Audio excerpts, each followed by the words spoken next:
DC मोटरचं तत्व बघतोय।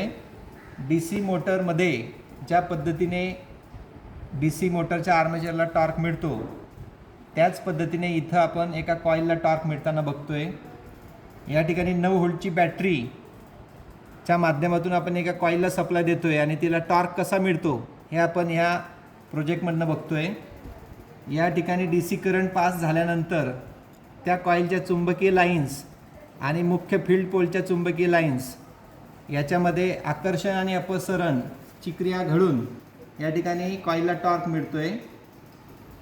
या दोन पोलच्या माध्यमातून ही कॉइल या ठिकाणी रन झालेली दिसते आपल्याला। हे बघा, मोटरची दिशा सुद्धा आपल्याला बदलण्याची संधी या ठिकाणी मिळते। एका साईडला टॉर्क मिळाल्यानंतर कॉइल सहज फिरताना आपल्याला या ठिकाणी दिसते। त्यामुळे असा प्रयोग आपण स्वतः देखील करू शकता।